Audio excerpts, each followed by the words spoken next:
I rank where the view is nothing less than phenomenal. For how I express and project from my abdominal. The only view better, both my daddy and my mama know. No living parents, my sons give me balance. My wife is my serenity, this mic is my identity. The world is foul enough, that's why I write without obscenities. Provoking danger with broken language and spoken anguish. Begging to get hurt, why would you ask to go through changes? Yes, Lord, life's a chessboard, master the angles. Control the tempo, be the one who holds the info. Acknowledge is just as deadly as machete swings. When spoken, the truth is as potent as that Medellin. While others swear the style is free, I just let it ring. Our time is undervalued, soldiers make us better kings. My fans on my shoulder, reaching after better things. Today I take the shot, for them I'd rather set the screen. My mama told me follow my dreams. My daddy told me get it by any means. Stand tall, make him bow to a king. But I've evolved, you can see the resolve. Look in my eyes when you speaking to God. Life and for those who we caught up in using what I was scarred with the muse. I guess they call it proving I'm more than an artist. Penciling out my darkest while stenciling out a harvest. And storing what gets me from A to B, just like garages. Instrumental with collages. Envision what I've been drawing. Broadway to give you rhythm like the great Lena Horne. So bent on, found comfort in the storm. Find peace and on when you see them others perform. Organized chaos, I'll cast it like hey ya.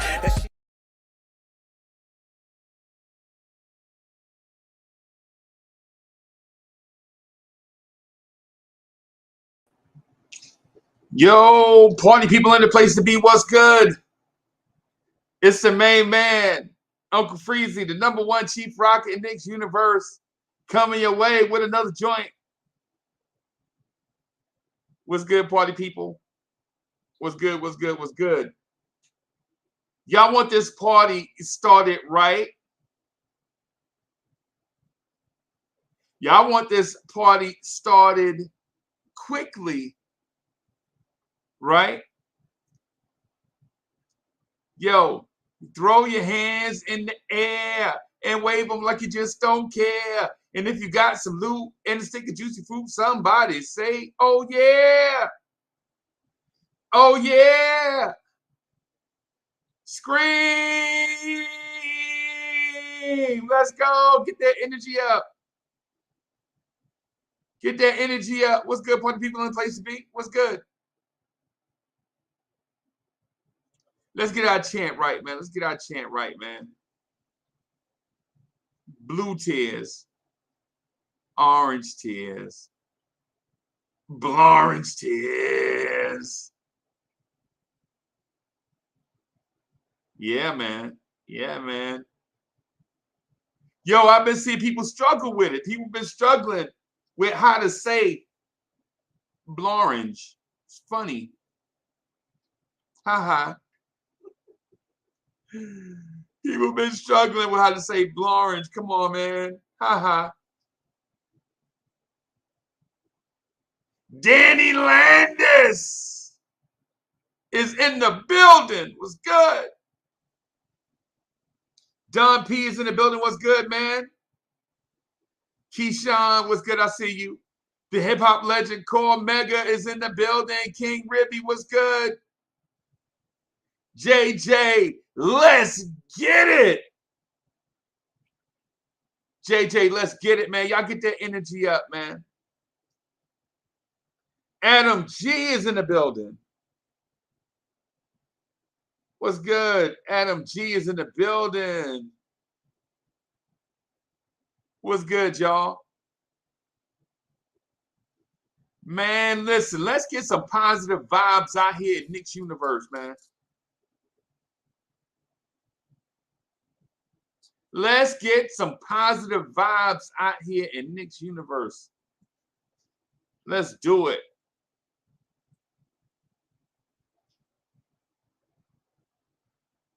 Man, this is it's gonna be a busy day for your mans. It's gonna be a busy day for your guy, man. I'm rocking with y'all for the next 120 minutes for sure. Right? For the next 120 minutes, we rocking. right? We're rocking for the next 120 minutes. And as a special treat for everybody after that, at about 8 o'clock tonight,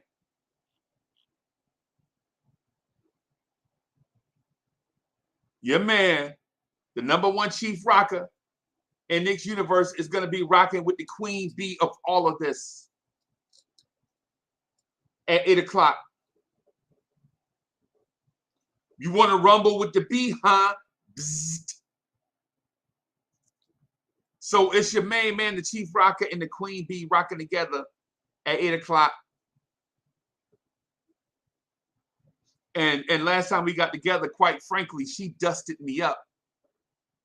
She dusted me up, so I got to get some get back. Miss Geraldine is in the building. What's good? What's good, boss lady? How the family doing?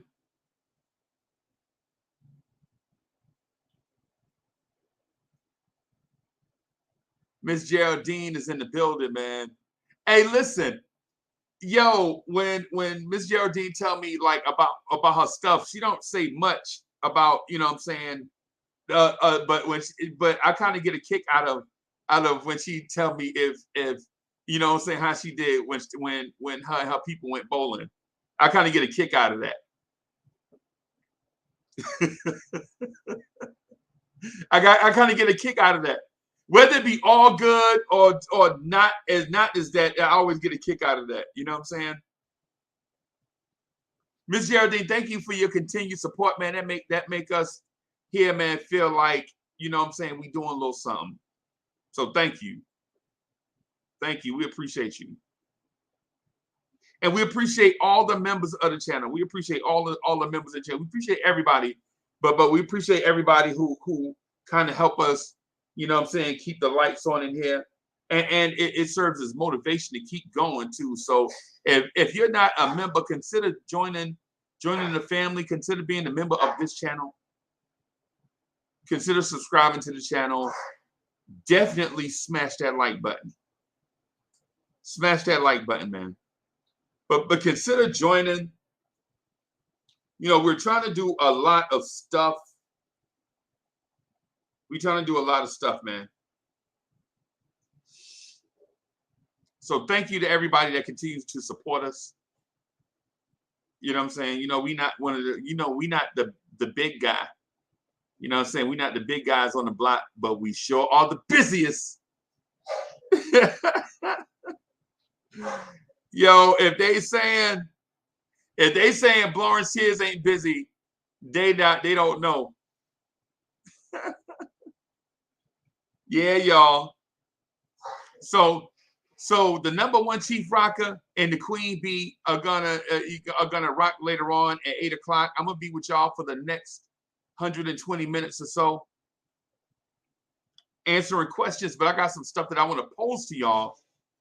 I have something that I want to talk about. Miss Geraldine says, I am a Knicks fan for life. Salute to all my brothers and sisters, for all Knicks podcasters. And thank you for saying it just like that, Miss Geraldine. Thank you for saying it just like that. I appreciate you. Miss Geraldine says, I am a Knicks fan for life. Salute to all my brothers and sisters, for all Knicks podcasters. Thank you for saying it just like that. Just like that. Appreciate you. And quite frankly, I'm a little touched by that, man. I feel a little, you know what I'm saying? I really, really appreciate that. Otherwise, peace, bro.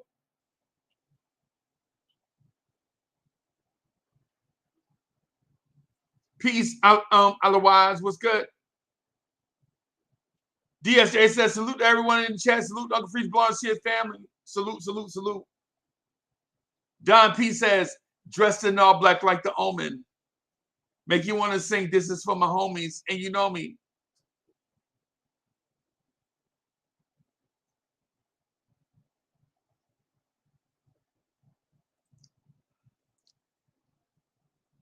DSJ says, peace up, A-Town down.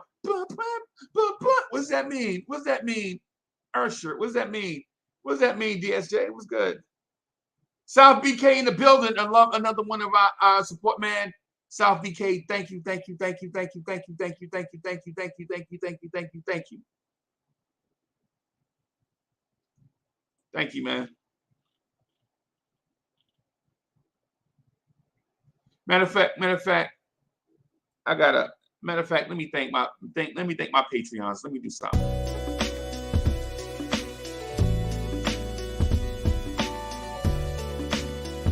Thank you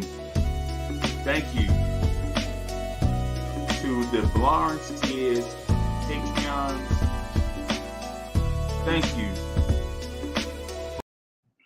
Thank y'all, man. I'm gonna get to the topic, man. I'm gonna get to the topic, but I just wanted to say thank you for everybody that support the channel. The channel is growing like wildfire, but this is y'all's channel, man.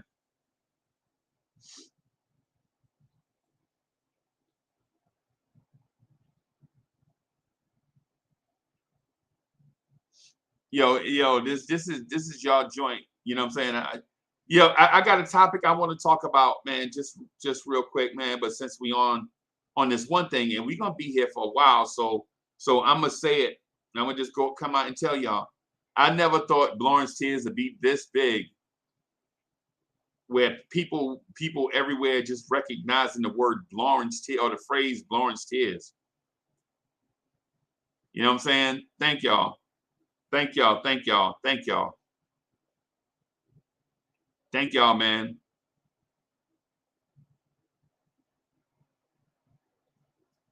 Black University is in the building. What's good?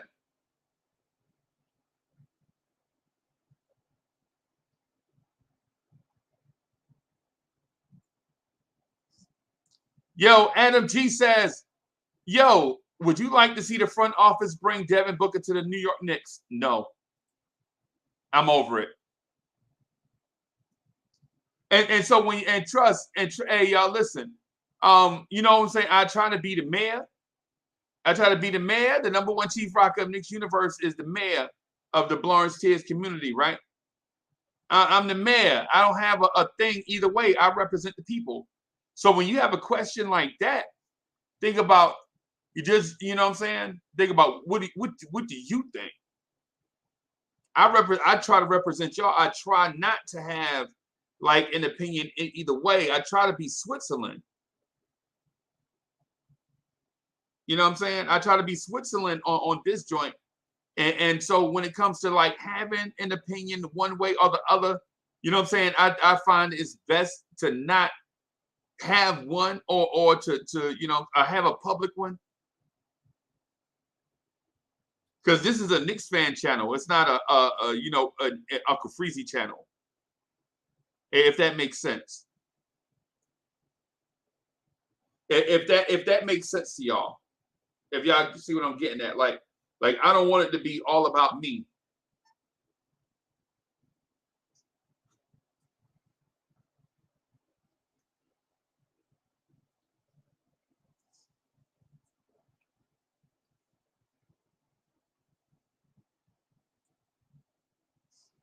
So DSJ says, so PayPal released a statement saying that they will pull their sponsorship if Salva returns as the owner of the Phoenix Suns. Will this force to sell? Yeah, something's gonna happen, bro. That was not enough, but you know what? It is what it is.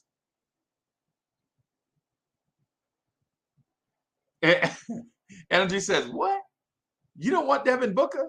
No, I don't. Man, I'm beat up already. I'm already beat up by the chase for Donovan Mitchell. I'm beat up by the chase for Donovan Mitchell, man. I don't want to get into another chase. I don't think it's fair to Knicks fans to even start down that road of chasing another guy when you just got your heart stomped on during the Donovan Mitchell thing. Spreed American Dream is in the building. What's good? Nah, I don't think Knicks fans are ready for that.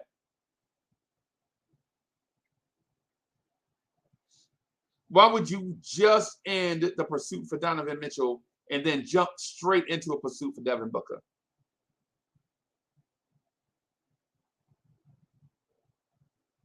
You really hadn't healed up from the Donovan Mitchell thing. Because think about it, if you hear Donovan Mitchell's name and it stirs up some type of emotion, that means you're not over it.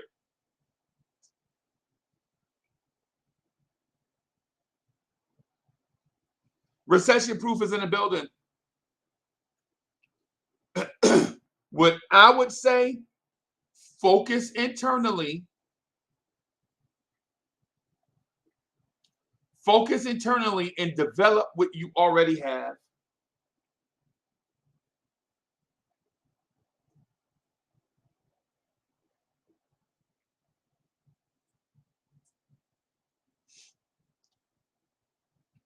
This is why we never have peace in the valley.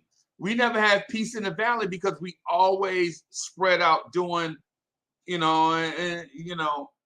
because getting Devin Booker automatically leads to the conversation.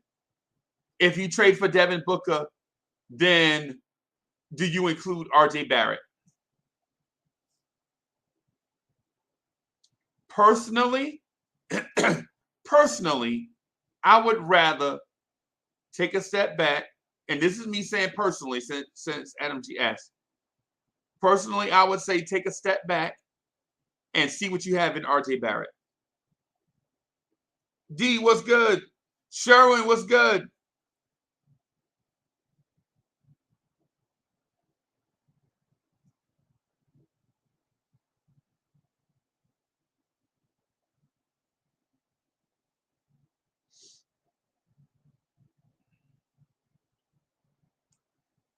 Now, am I saying that the Knicks don't need a star?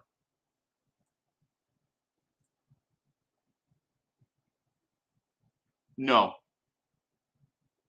That's not what I'm saying.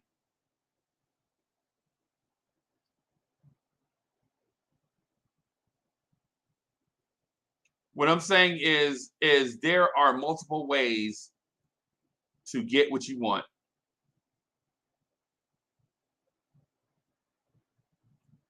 And one of those ways is growing it internally. Harlem CEO's in the building. Harlem CEO says no to RJ and try to keep young star in the making. Yes. All right.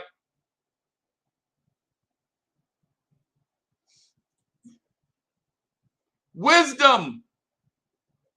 Man, I really love this dude, Wisdom, man.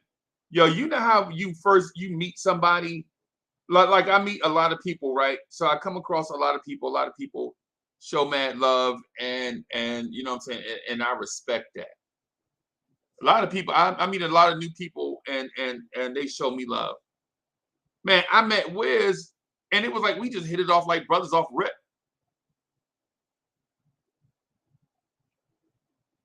We just hit it off, brother. As a random tear comes down my. Did y'all see that? Is that air is blowing dead on me? Is that the reason why we call the channel Blorange Tears? Because a random tear would just roll down my cheek. A random Blorange Tears. Now take that, Blorange Tears. Take that. A random tear just rolled down my cheek. Yo, I can cry on command. Watch this.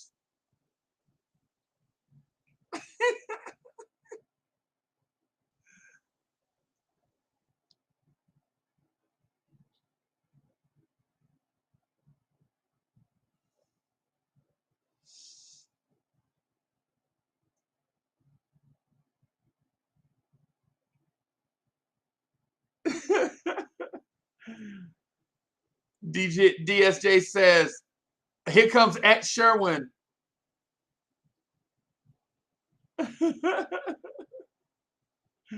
Here comes at Hey man, let him live, yo, let him live. D says, let the kids play. Yeah, play the kids, give them roles. Don't just play them, give them roles. You have to understand, man, when you build a team, you can't just build it random, willy-nilly. A couple of things we're missing is we're missing an alpha. When I look at this team, no, RJ's not an alpha. RJ play hard, he try hard, he thick-skinned, he mentally tough, but he's not the alpha yet. RJ's not the alpha yet. RJ don't command anything. In time, however, given time, that may be a different story. That may be a different story. I'm not bashing RJ. Now, can he be criticized? Of course.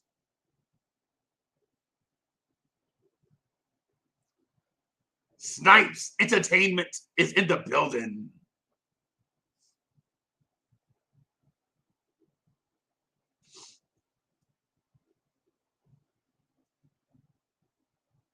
Cash out James.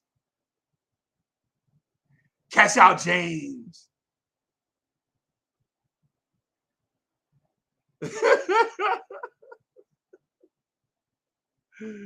East Blue Drew is in the building.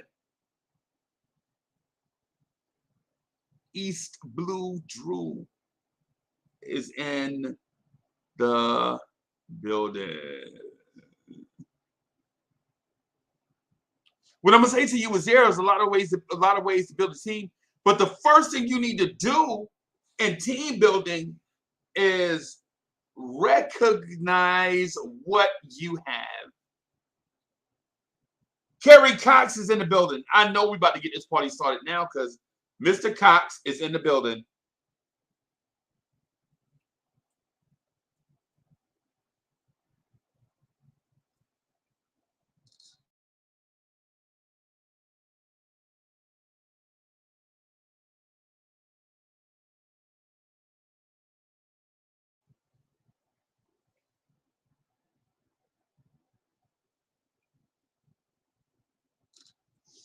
There is multiple ways to build a team, right?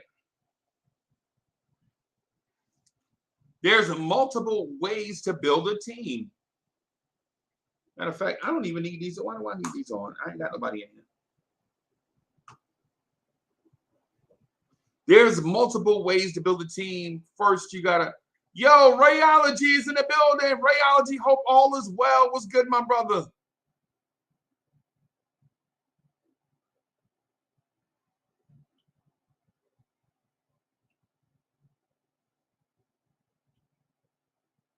Oh boy, if Rayology is in the building, you know it's about to be on and popping. If Rayology is in the building, you know it's about to be on and popping, man. All right, let me get to these points, man. Let me get to these points, right?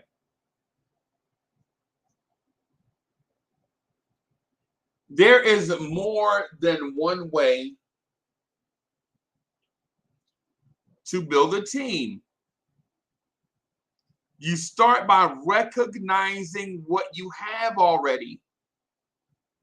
And what you have already is a young, budding star / leader of the organization in RJ Barrett.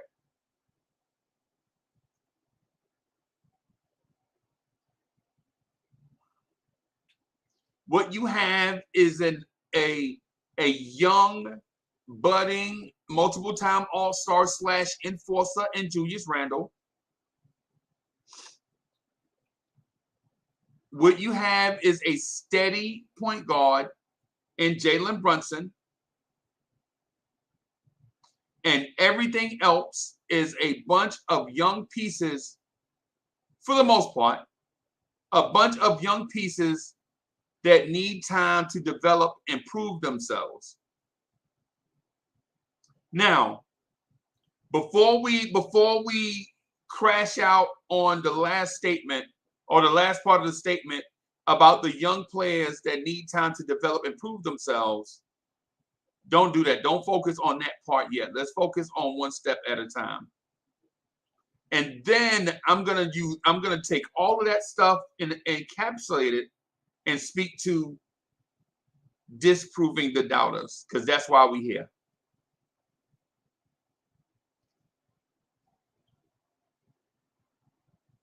Why we are here is because we're going to speak to disproving doubters. Here's how you build your team. Recognize what you have. The first thing you need to recognize is RJ Barrett is a young, developing star, future of the franchise and future leader. RJ Barrett should be considered, before you guys go crazy, RJ Barrett should be considered in the same breath as a very young Derek Jeter.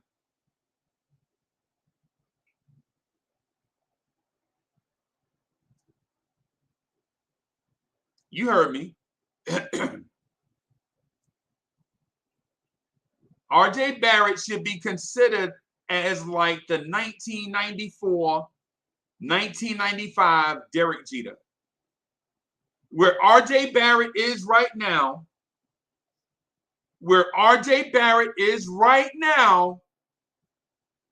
in his development is a 1994, 1995 Derek Jeter.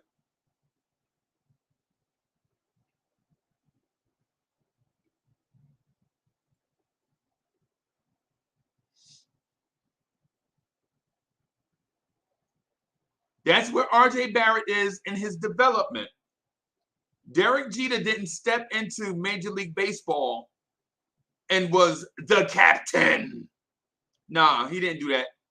He, like other high draft picks in big cities, needs time to develop.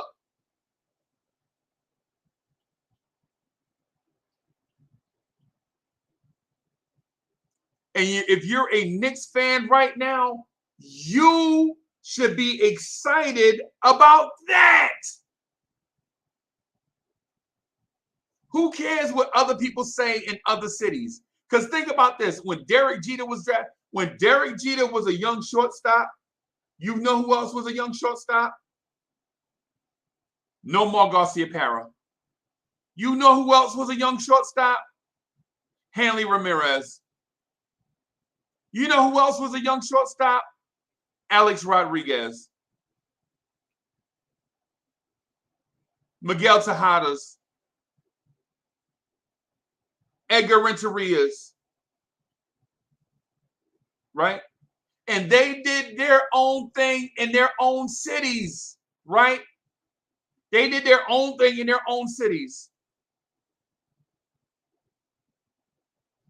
Derek Jeter did it here.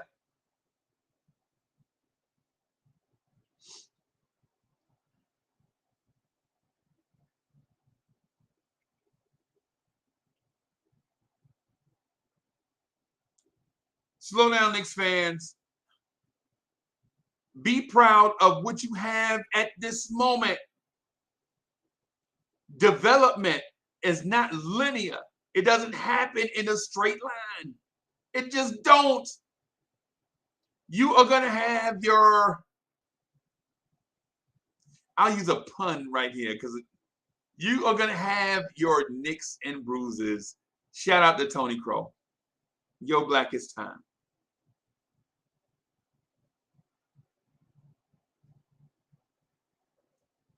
You're gonna get your bumps and bruises. Development is not linear. You're gonna have your bad moments where you wish things went well. You're gonna have your great moments where things feel like they can't get any better. But ultimately, as long as today is better than yesterday on most days, you are going to get your Derek Jeter. Now batting, Derek Jeter. Knicks fans, your Derek Jeter is on the way. But why would you trade Derek Jeter early on?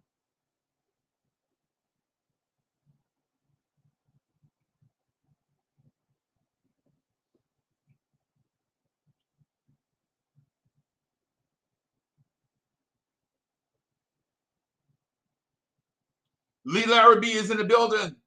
Canal Band Lawyers in the building. What's good? What's good? I see y'all, man. What if the Yankees got impatient and traded away Derek Jeter and Jorge Posada? What if they got impatient with a veteran from another team like Paul O'Neill?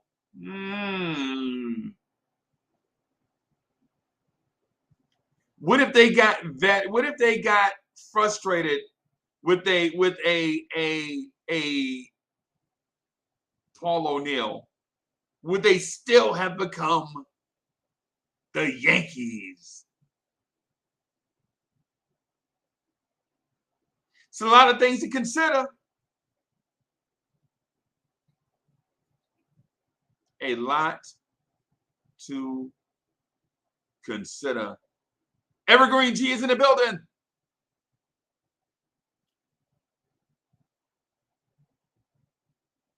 Evergreen G with his hating self. I bet you Evergreen G just itching to get in the chat. Hurry up, Uncle Freezy, so I can come in here and say you wrong.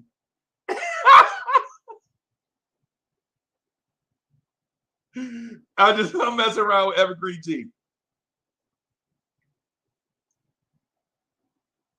I'm messing around with Evergreen. That's my man. I love Evergreen. Dripmore is in the building. What's good?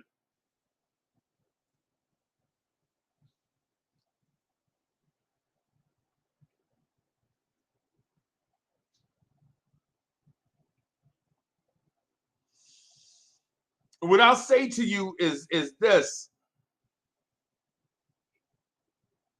What I'll say to you is this. If you're a Knicks fan right now, get out of the mindset of skipping steps or seeking approval.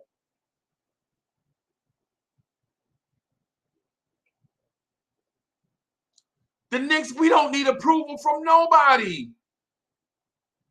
We don't need approval from anybody. We don't want to be like them. Who are they for us to pattern ourselves after? We are going to be us. And people can like it or they don't have to like it. Either way, it is what it is. We are the Knicks. And I told it to somebody, and somebody said, yo, Uncle Freezy, you don't play for the Knicks. You're not on a roster. Amen. A team is built up with more than just players and executives and popcorn guys. A team is everything, bro. A team is everything.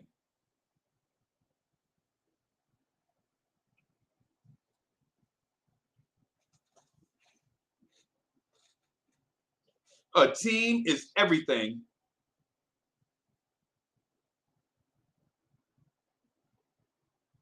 And so shout out to all my hardcore Knicks fans out there in the building, y'all everywhere.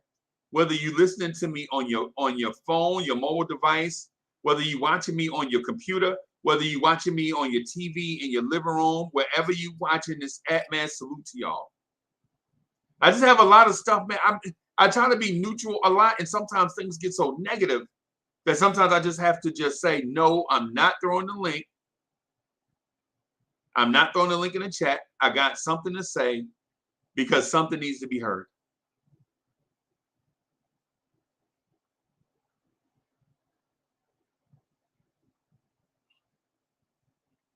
Team building is not as easy as star chasing or tanking.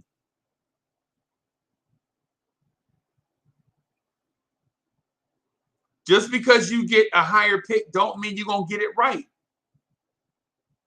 And even if you pick a productive player, that don't mean he's going to fit your culture. Are you going to change your culture around the player? Nah. It's not how this thing works. You gotta find players to fit your culture and your system.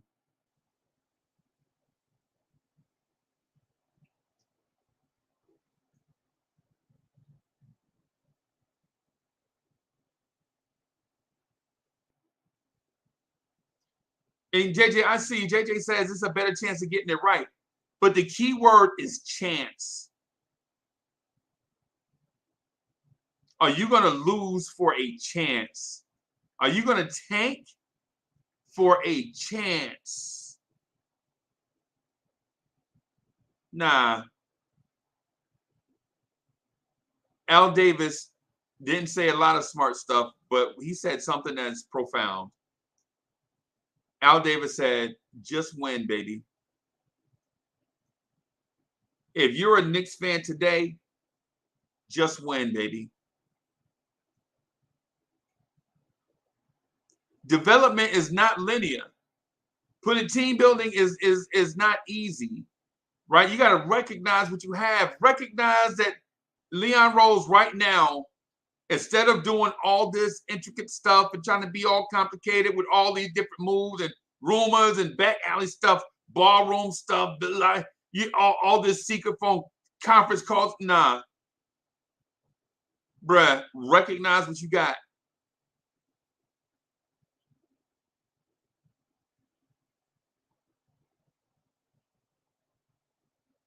RJ Barrett is a young Derek Jeter.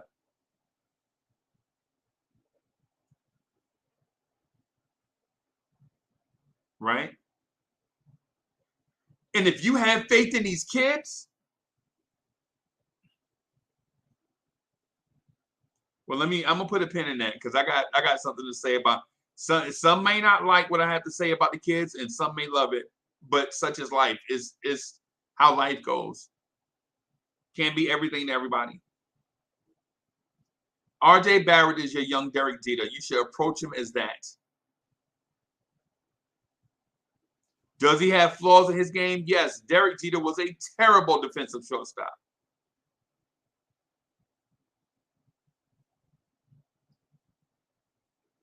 Derek Jeter was a terrible defensive shortstop. Should A-Rod have played short and you move Derek Jeter to third? Probably. But the Yankees won championships by keeping Derek Jeter at short. Continuity matters.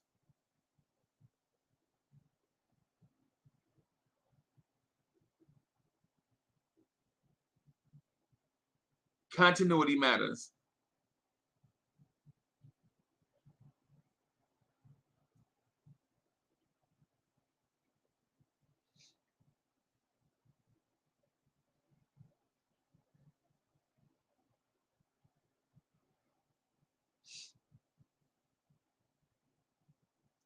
The second part of this thing is Jalen Brunson. Jalen Brunson is rock steady. Do I see Jalen Brunson as a all-star point guard in the Eastern Conference? No. Not even before Donovan Mitchell got traded to Cleveland. I didn't see Jalen Brunson being a all-star point guard. Right? But he's rock steady, roll ready.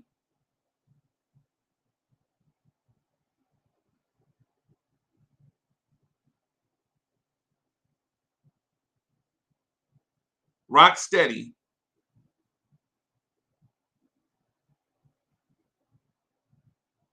And what does that mean? What does that mean for a young developing Knicks team? That means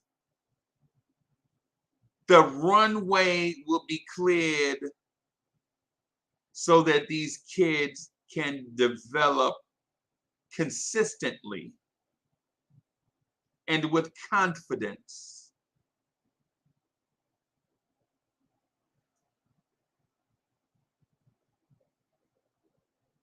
All you need to know about Jalen Brunson is he does the basic things well.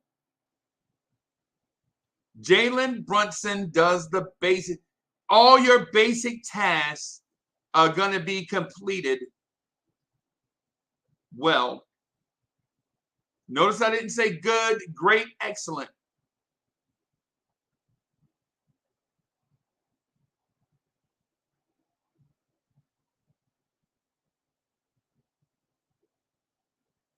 Jalen Brunson checks a lot of boxes. Is he elite in some things? Yes. Finishing around the rim, executing high, good in the pick and roll. Yes. But Jalen Brunson is an above average point guard, and that right now may be exactly what the Knicks need. Rock steady. Jalen Brunson is rock steady. Jalen Brunson is rock steady, right? Now, let me address Julius Randle.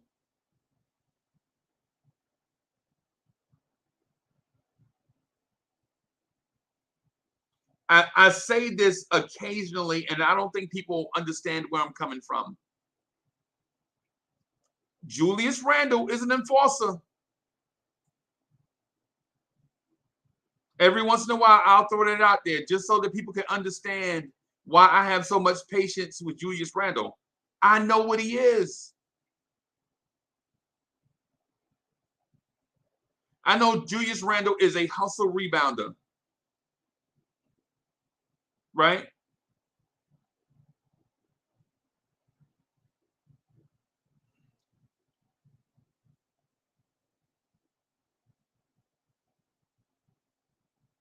I know Julius Randle, when in certain opportunities, Julius Randle can be an elite defender in certain occasions.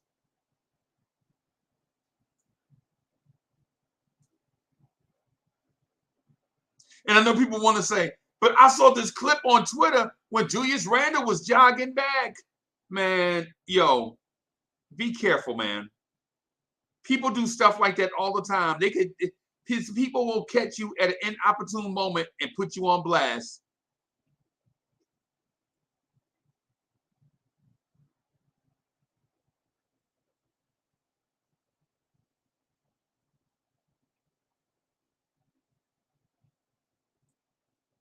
"19 comment says, RJ not close to a Jeter type of player or future career. All right. I'm going to pull up Derek Jeter defensive rating since you say that. Yeah, that's a real dope comment. I'm going to pull up Derek Jeter defensive metrics for his career. I'm going to pull up all Derek Jeter flaws and put them on the screen. Because people act like some players don't, the lore of a player, just because you can hit don't mean you're flawless.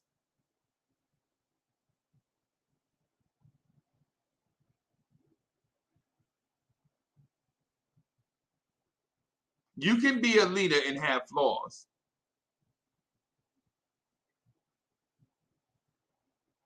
Bodega Wi-Fi is in the building. What's good? What I'm saying about Julius Randle is you have to understand who he is, and then understanding what he is, and then look at what he was asked to do.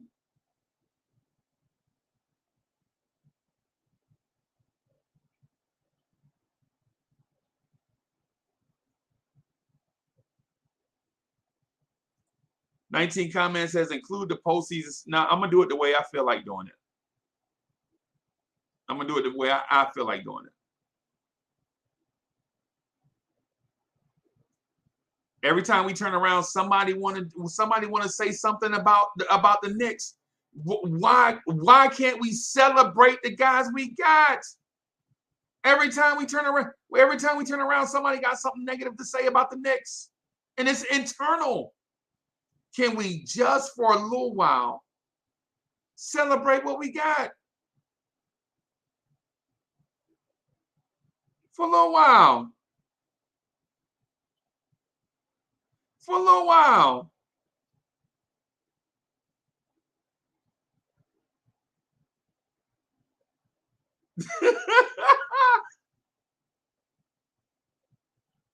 Yo, hey, Mozilla, I was about to say the same thing. I was about to say the same. Mozilla, I was about to say the same thing, man.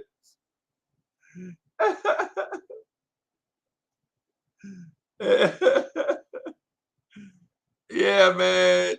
Hey, Jeff, how you doing, man? Jeff Clapton, how you doing, man?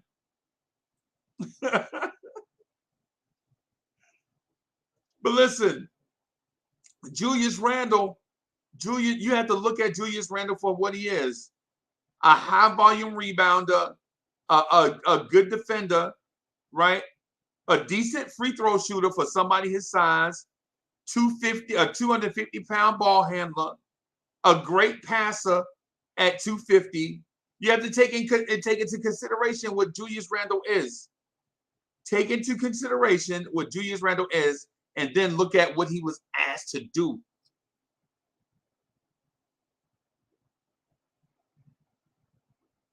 Take into consideration what Julius Randle is, and then what he was asked to do. And I'm not going to ask you if it was fair or not. I don't care. Because he chose to do it. So that's on him. If they asked him to do it and he was like, yeah, I'll do it. That's on him. That's a Randle decision.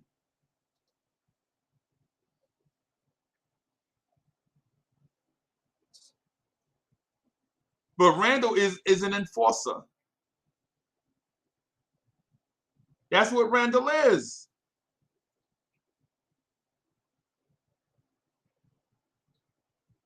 And when you ask an enforcer to be the leader of the team and playmaker, then you are going to look, what you're going to get is, with the look of it, is an enforcer that's trying to be the playmaker of a team. That's exactly what Julius Randle looked like last year and the year before. An enforcer that's trying to be a playmaker. And it frustrates people, and people boo him, even though he was asked to do that.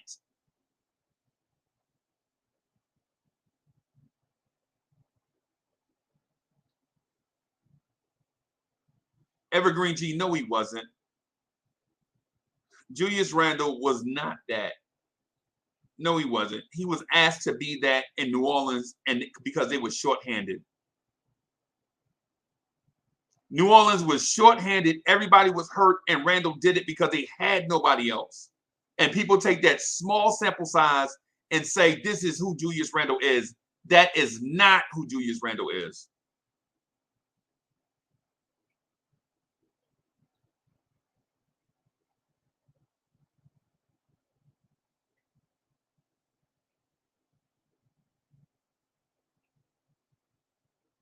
All right, Evergreen G, let me finish. I got a point that I want to get to, bro.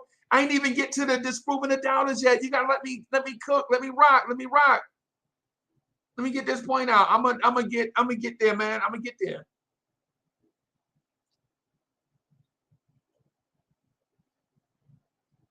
Now you know what RJ is. I explained what RJ is. I explained what JB is. I'm gonna call him Rocksteady. Hey man, Rocksteady. I explained what Rocksteady is. I explained what Randle is, right? What are the kids? These kids are moldable pieces of clay. They are not ready. They are not ready to be the RJ Barrett of the world yet. They are not ready to be the everyday point guard yet. They are not ready to be that, or as of today, they have not proven that they are ready to be every night contributors. Will they be that? Yes. Will they be that? Yes. But when you look at these kids, don't think that all these kids are going to develop at the same rate, because they won't. These kids are going to develop at their own pace. So if Obi is ready and Grimes is not, does that mean the whole core is whack? No. That just means that Obi is ready and Grimes is not.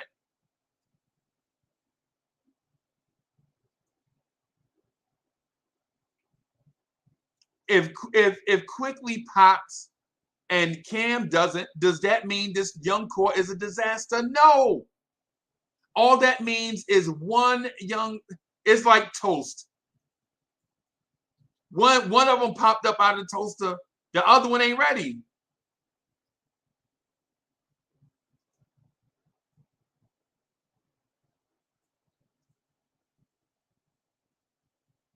Lamar Jackson is in the building. What's good?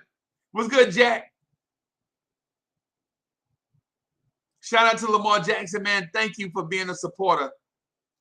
Lamar Jackson, thank you for being a big-time supporter, man. I shouted you out before I saw your name up here. I hope you saw it. Mr. Vince is in the building. What's good? What's good?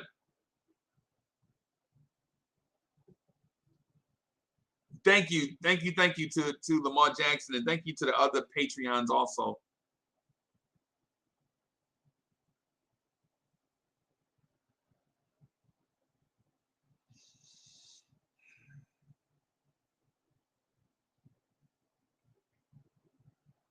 Some of these kids are ready, some of them are not. That don't mean that they're busts, right? And some of these kids at best are going to be middle of the road role-playing guys that contribute on a nightly basis. A ham sandwich. But so what? They our ham sandwiches. And I know people dislike the term, but when you ask me to rate them on a scale of what type of star are they going to be, a 1-star or a 5-star, I don't want to do that. It puts unnecessary pressure on me and unnecessary pressure on them. Because if I call them a 2-star and they become a 5-star, people will be like, yo, Uncle Freezy, I got receipts, man. You said he was a 2-star, he a 5-star. I called him a 2, he got better. He a 5-star. Everybody wins. If I call him a 5-star and he turned out to be a 2-star, and people were like, Uncle Freezy, I got receipts. You said he was going to be a 5-star, he a 2-star. So what? Give him time. Let him cook.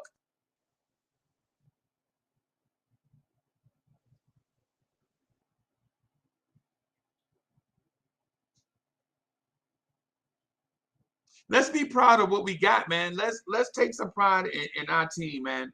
Let's not just throw people away already. Like don't throw Uncle Freezy away. Don't throw Jeff away. Don't throw away Evergreen G.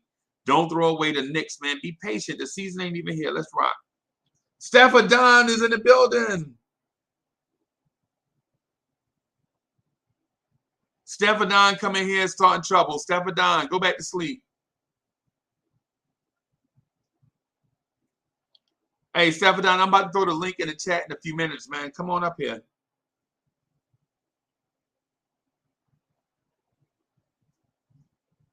Stafford Don says, but listen to how gutter this sound. But you rather call them pork sandwiches. So for one, I didn't call them a pork sandwich. I called them a ham sandwich. Right? There's a difference between ham and different types of pork, Stephadon. You know that. You eat pork all the time. I didn't call them a bacon sandwich. I didn't call them a chitlin sandwich.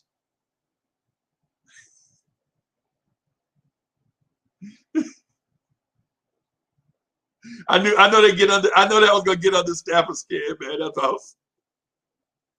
I knew that was gonna get under Stafford's skin, so that's why I was shout out to my man Stafford Don.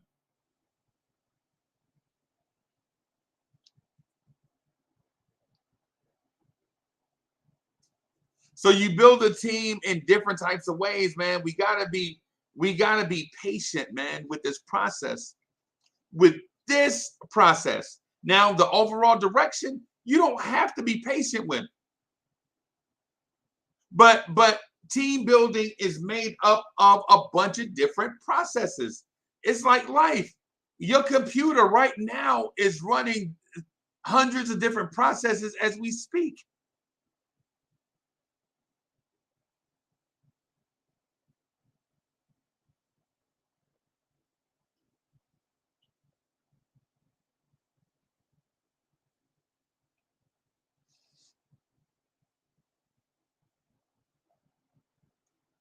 So let me get to, hey, Neville Humphreys is in the building. Salute, Neville Humphreys. What's good, brother?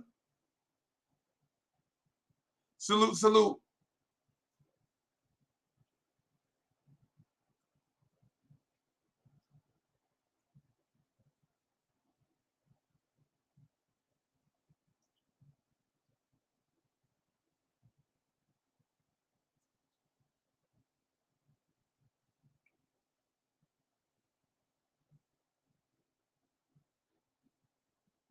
Disproving the Doubters.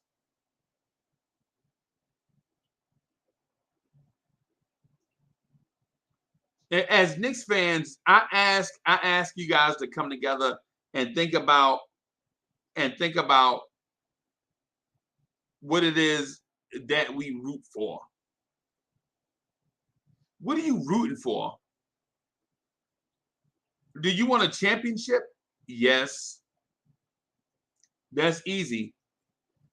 When do you want that championship, though? That's the hard part. Are you willing to wait 7 to 8 years? Tank this season, tank next season, let that young core develop, usher this young core out of here, start all over? Because if you tank, you're basically starting from scratch. If you tank, you're starting from scratch. Because if you bring a 19-year-old in here, now you're talking about juggling timelines and all these different things, and what young kid can play with what young kid, and all those things.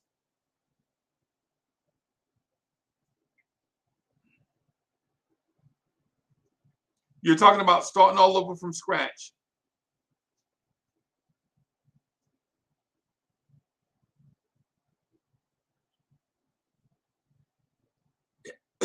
Are you going to be that person that hits the atomic bomb, and then once you hit the button, you're regretting it? Like, oh man, I didn't want them to get rid of RJ.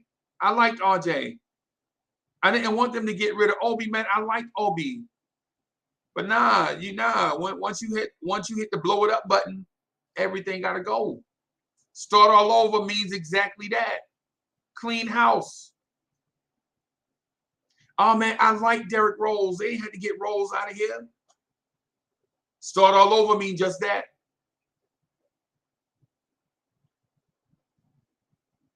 Disproving the doubters. People doubt us. Listen, the national media doubts us all the time. The national media has never been fans of ours.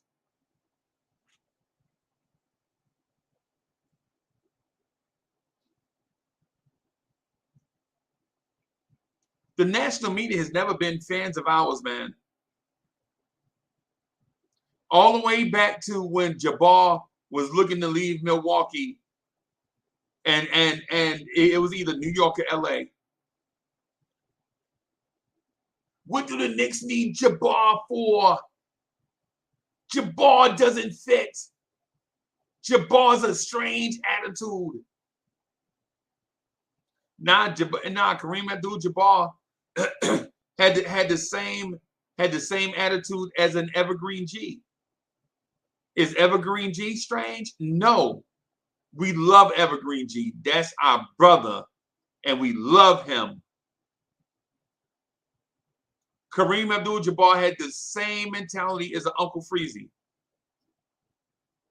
Do you dislike Uncle Freezy? No, you love Uncle Freezy. And it's not because I bring something special. It's because I'm one of y'all. I ain't special. I ain't different. I'm part of the family.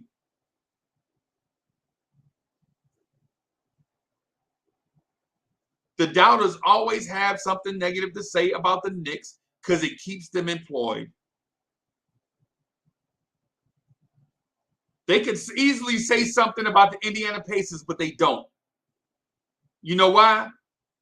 Because who cares?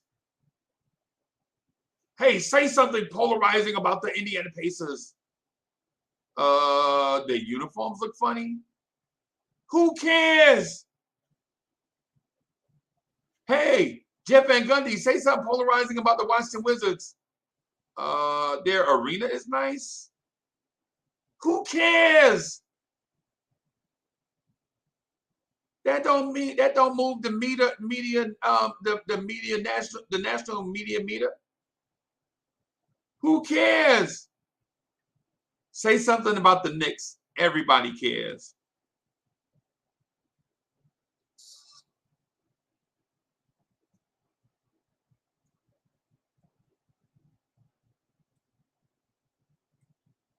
I'm gonna throw this link in the chat for Staffordon, man. I ain't seen Staffordon in a minute. Staffordon, what's good, man? Wiz, what's good? I see you out there.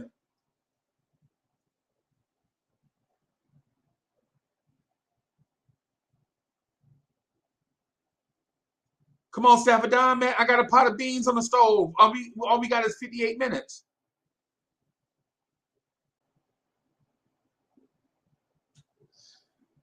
Oh boy, look who just showed up backstage. Oh boy.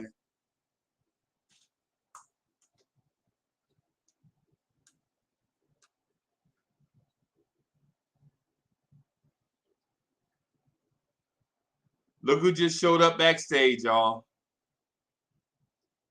Look who just showed up backstage. Let me do this thing right. What time is it? I would like to introduce. We need a beat.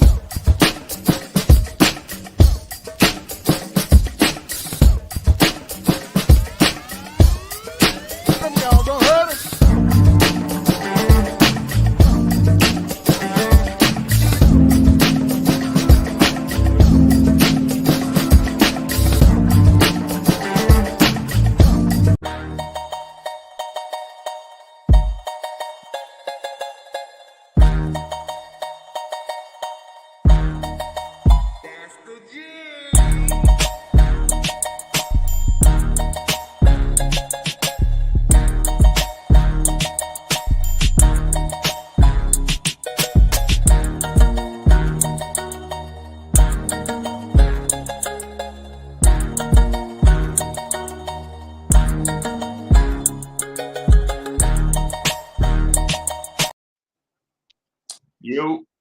Yeah, feel like back in the day. Feel like back in the day. What's good, bro? Just chilling, man. You know what I mean? I got my little day off, so just relaxing. And you ain't even called me on your day off. You just like, you know what I'm saying? Man, I ain't called I know nobody. where Uncle Freezy be. I know exactly where Uncle Freezy be at. I ain't gotta call him. Yo, Unc, I ain't called nobody, so don't feel no way, bro. Nah, I ain't called so. And let me just say this too. I don't eat pork, so just to clear the air. I do not eat pork. I am not a swine eater. Me either. Evergreen, what's good, bro? I am on the piggyback with Staffordon. No pork, ham, bacon, Okay. None of that. pig feet, none of that.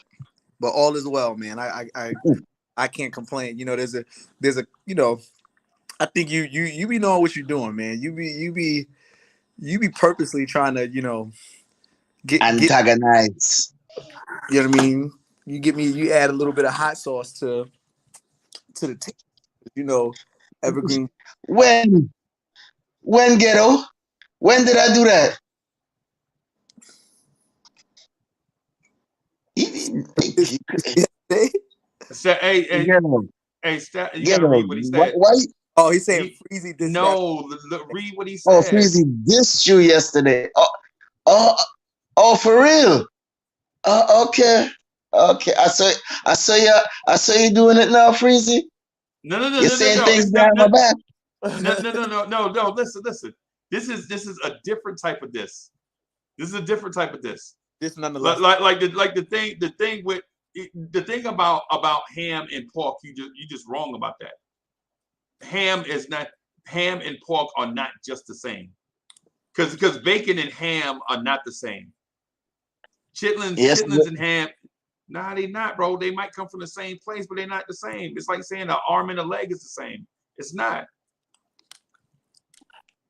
so let's get back to ghetto intellect comment. I- Yo, I did, and it was funny, bro. It was hilarious. so So you didn't see. So you didn't see it. no, I ain't see it. Okay, never I'm mind. It never happened then. It never happened. no. Hey, ghetto, you got my Twitter, bruh. Send me the link. All I'm gonna say about that, because I know Evergreen want to get into his bag, right? But all I'm gonna say is this: it had something to do with Stafford Don and Muggsy Bogues in Charlotte, North Carolina.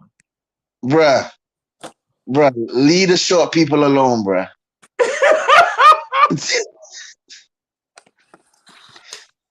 Yo, leave the short people alone, bruh. You know I'm taller than that nigga too, so stop playing. Oh, he's talking about Shorty Rock.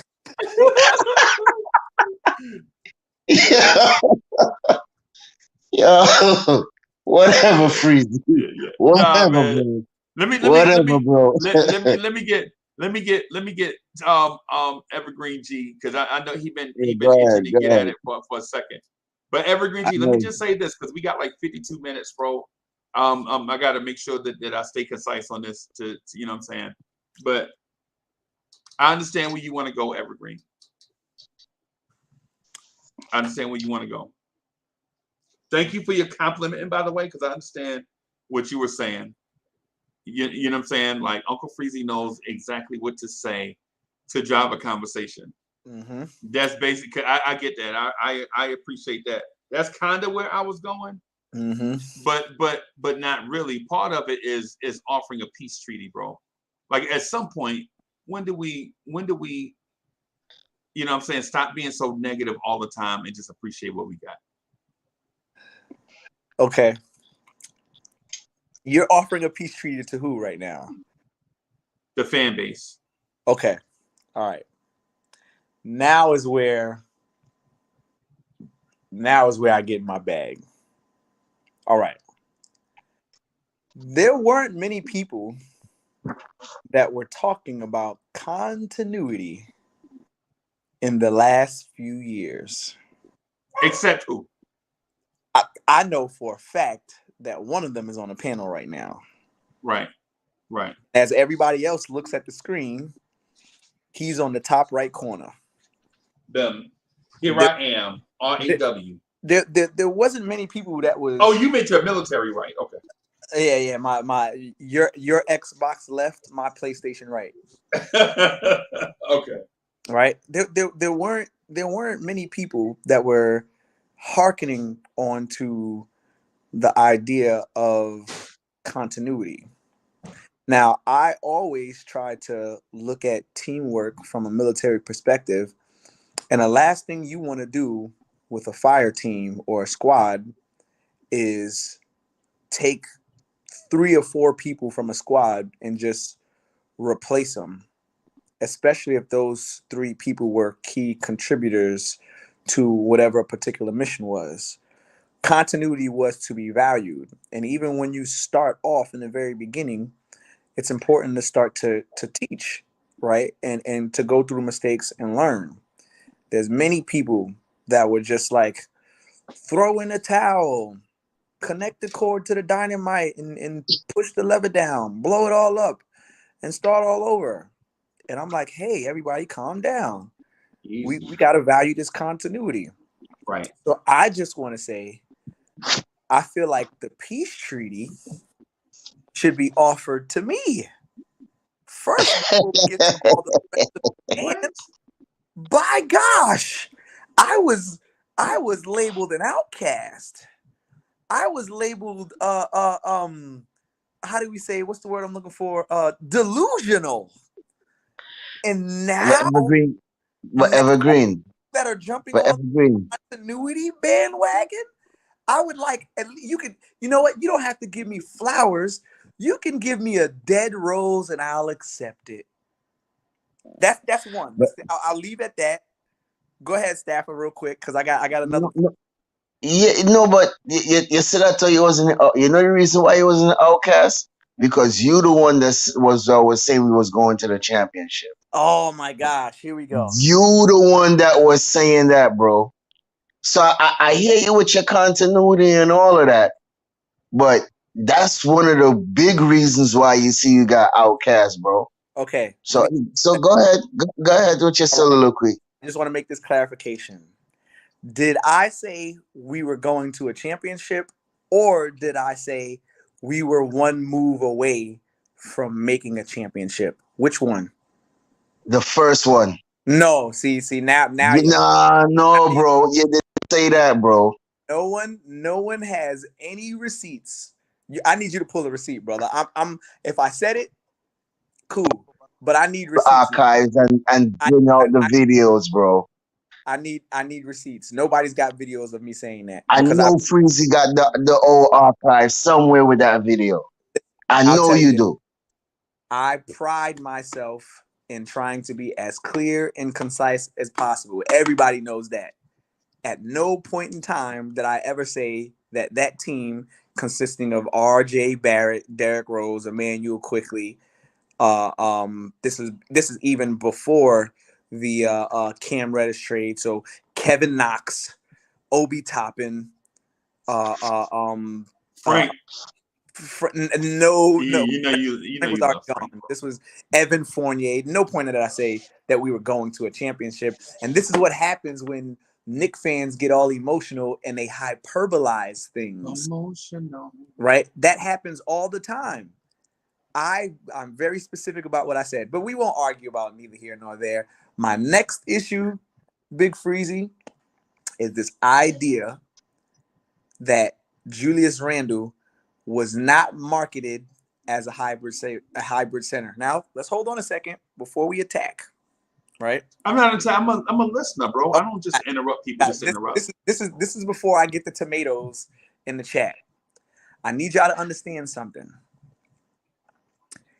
When myself and Dio dropped the Big 15 mixtape, right? I don't know if y'all all remember the Big 15 EP. You could actually go on all streaming platforms right now and listen to it. When we dropped the Big 15 EP, there was a record on this album that didn't make it.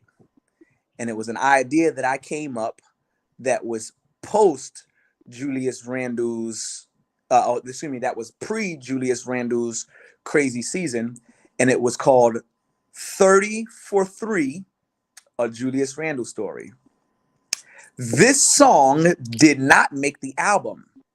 And the reason this song didn't make the album is because I had too many NBA quote citations from various different panelists that was copyrighted and on this song. And this song was supposed to be telling a story as Dio rapping as if he was Julius Randle, explaining his story. And in the very beginning of the song, it plays Julius Randle's first interview from when he got drafted. Then Dio raps. And then after that, it plays countless NBA panelists that was talking about Julius Randle being a hybrid center. One of those people that were talking about him being a hybrid center post him being an LA Laker was a guy with the initials of DF, whom I cannot name on this show for not wanting to get tomatoes thrown at me. Because I'm gonna do this. Right? Right? I don't. Does DF wear glasses? Does he have a smoking hot wife? Yes, that guy. Right? So that guy was in awe with him, as in Julius Randle, before he got to New Orleans. Before, so this is L.A. Julius Randle broke his leg first season. Second season he came back, played decent. Then he got moved, or he moved eventually to New Orleans on a 2-year contract. Second year of that 2-year contract, he came off the bench for Anthony Davis. Then Anthony Davis gets hurt, and then Anthony Davis eventually moves later the season. Julius Randle pops off. Then he moves and he signs a contract with the New York Knicks. So this is before New Orleans. This is when he was still a Laker, and they were trying to figure out what was going to happen with him in free agency. Julius Randle was marketed as a hybrid center. And then when that guy, DF, became the coach of the New York Knicks, it just so happens that we got how many power forwards that season? We had Julius Randle as one of them on the books. We had Taj Gibson. We had Marcus Morris. And who was the other power forward that we had? There was one more. I can't remember. Taj Gibson? Homeboy from Milwaukee. Bobby Portis. Bobby Portis? Right? Yeah. It's impossible for all those players to play center. I mean, all those players to play power forward, isn't it? So before David Fizdale got the idea in his head to play him as this power forward, this point forward, the original idea that this DF guy is, I think I just said his name already, I apologize. The original idea that he had was to do what? Play him as a hybrid center. Right? So he has, not that he has that skill set now, because it's not marketed, he's clearly advanced since then. But that guy whom you are calling an enforcer now, which I would love to say is legitimate at this point in time, even though he cries a lot, the legitimacy with that comes from when he was with the Lakers and how he was marketed. That's it. My only gripes. So you can give me a dead rose, and I'd appreciate it. And if you want to, I'll send you the song that we did. And you can play it. Hopefully we don't get no copyright strikes, but it's a really dope song. It just couldn't make it on iTunes. Okay. That's it. Okay. Hey, Stafford, so what do you have to say about that? Oh, boy. I never heard Julius Randle being no hybrid center since he was out of Kentucky till New Orleans till you saying it now. I mean, if you say you have receipts of people saying that, I would like to hear it. Okay. Tell you because I never heard them saying he's a hybrid center. He was always a power forward. So I mean, I don't get that part right there. And I never heard DF say that either. Oh, thank you. We almost slipped up there. Careful. Yeah, I mean, I know the whole point forward thing, him wanting to be like LeBron, but that whole hybrid center, that's when we had Mitch too. So I wouldn't see how he would be a hybrid center when we had Mitch at the time. So go ahead, Freezy.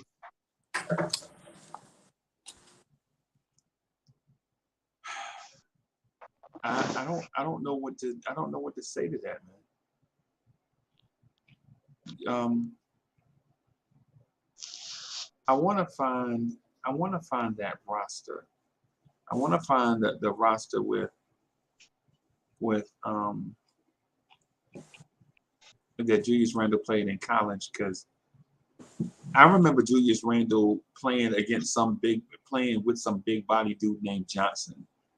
Y'all remember Johnson? Anybody remember the kid Johnson? No. I don't know. Johnson. I think Randle played next to a dude named Johnson. And Julius Randle was the power forward right after a dude named Terrence Jones. Anybody remember the name Terrence Jones? Let me see. Let me see if I can find it. I'm gonna the 23 to 23. The 14. Let me see. What year did Randall come out? Randall came out in 14, right? I believe so. Right. Let me see. So he played with James Young, the Harrison Twins. Willie Cauley-Stein was a center then, bro. Dakari Johnson was a center. Yep. Randall didn't. I knew it. Didn't remember Randall playing. I remember Randall being doing the same stuff that he's doing now, like grabbing rebounds and bringing it up the floor. Now, I'm not disputing what Evergreen G is saying. I trust. Like, listen, when Evergreen G talk, man, I listen. You know what I'm saying? I find him to be a sharp brother. You know what I'm saying? My only deal though is I think a lot of people will have a lot of different opinions of a lot of different players, right? David Fisdale, the same dude that Evergreen G mentioned is the dude that did the same thing with Chris Bosh. Right. He turned Chris Bosh into a perimeter shooting power forward to a center for the Miami Heat. Right? Paris Douglas in the building. Paris Douglas says Julius Randle is a forward who, if coached correctly, can be a difference maker, but he isn't, and he is out of control emotionally. I can't accept bad behavior ever. I understand that, man. Me too. But he's where we all struggle, where we all struggle with Randall is yeah. Hey, Rayology, you're right. Terrence Jones, yeah, he did wind up in Houston. Yeah, But he was. This is the thing about it, right? They're always talking about people emotion. How come I never hear nobody talk about Westbrook emotions? How come I never hear about Ben Simmons and Harden and all these guys that be crying? Yeah. You understand, and complaining the same way, but yet they don't get publicized. But as soon as there's anybody from New York, everybody's emotionally unstable. Come on, man. Look at Harden behavior for the past 3 years. Right. I don't hear y'all saying nothing. Yeah, man. But y'all quick to jump on the kid, man. Come on, man. It's whatever. Right. What I'm saying about Randall though is not his mentality stepping down.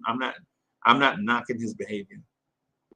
Hear me on this. Now, this is me talking. This is not the chat or nobody else. This is me. Right? I'm not knocking his temper or his emotions or his mentality. What I'm saying is he is what he is. Right? That's what I'm saying. But when you take an enforcer and try to make him be the leader of a team, it never works. That's why Charles Barkley don't have a ring. Right? That boy, yeah. He came close to it though, but he was away, and did he come close, or the teams he was on have a balance where he could come close? Yeah, the Phoenix and Houston. Yeah, you're right. Right. He won an MVP of the league, right? Barkley was the MVP of the league, and that wasn't even his best season. Right? Barkley won the MVP of the league with a Kevin Johnson and Dan Marley in their prime. Cedric Ceballos. Right. All those guys. And in their primes. Right? So he didn't have to do all the heavy lifting. He could just go out and be himself. But nobody remembers the years before that, from like 88 to 92, when Barkley was in Philly basically by himself, like Randall was basically by himself in New York. When Barkley was throwing people through plate glass windows, spitting off photographers. But didn't he have Mo Cheeks with him? Didn't he have Mo Cheeks with him at the time? Mo Cheeks was in San Antonio. Remember we traded and got Mo Cheeks from San Antonio, bro? You remember that? You remember that? Okay. And so what I'm getting at is when you imagine, look at the Knicks when Patrick Ewing was hurt and Oakley had to step up. Would you ever consider Charles Oakley to be the playmaker for your team? No.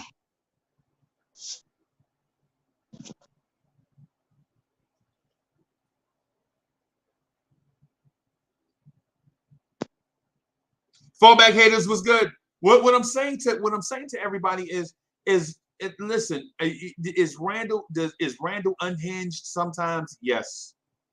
Is he emotionally imbalanced sometimes? Yes. But that's what you get with tough guys. Like in fall, that's what you get.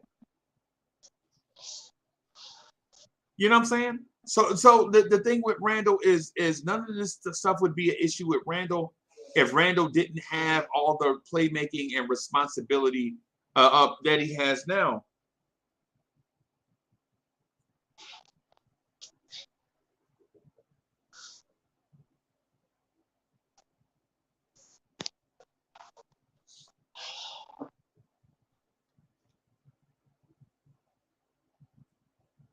I mean, it's just kind of sad how they criticize this boy for everything. Imagine I see somebody in the chat say, "Nah, he working on a floater." So what? You expect him to come in the season with the same thing over and over again? He can't work on nothing.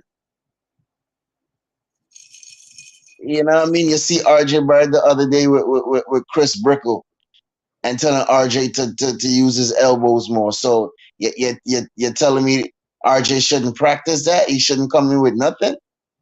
I mean, sometimes y'all guys be saying things overboard, bro. You practice every off season to get better. So if you could add something to your game, why not? So you want to hate on the man now because he doing a flow. You want to hate on the guy because he's at the U.S. Tennis Open. You want to hate at the guy because he's in the Bahamas working out. I mean, y'all nitpick on every single little thing this boy do.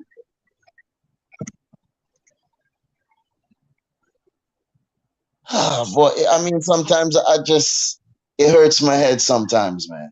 How petty sometimes these Knicks fans could be. Yeah, man. The season didn't even start yet.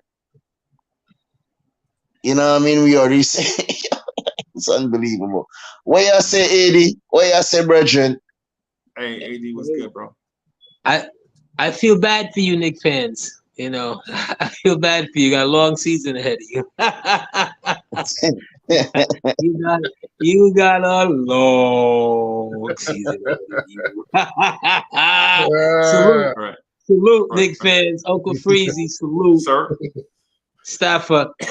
Well, brother. I don't know my brother's name that just popped in. I never seen him before, but salute to you, homeboy. Yeah, yes, indeed. Y'all got a long season. And y'all, Freezy already got the hoodie on. You see him? He cold. Already. Cold in September. Yo, I realize the older you get, the more when the temperature change, bro, you was like, what's going on? You get like, yeah, man. You know what that means, right? Yeah. You know what that means, right? Yeah. You ain't got time to wait. I know. You ain't got time to still dripping yourself in those colors. Those are Mets colors you're wearing today, correct? Is that what you're wearing today? These are Dutch colors. These are Dutch. Okay. Yeah, Dutch is blue and orange. Blorange. I see the Dutch resemblance with you, Freezy. Yeah. You see the blonde hair and blue eyes. Yeah, I see it. Okay. Wiz, what's good, man? I'm good.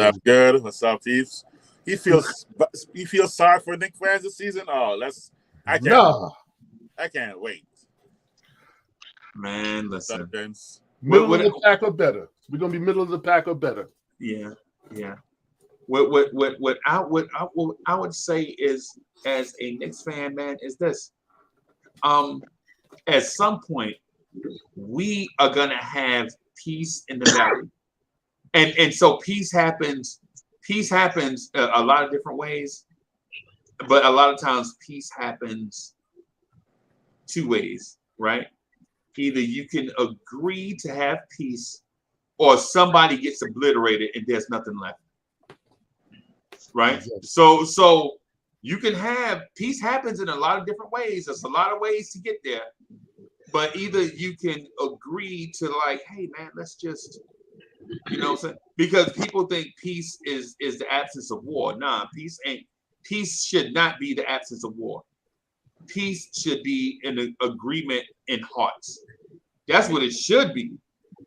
But should we always get there? Nah, we don't know, because we're Knicks fans and New Yorkers at the same time.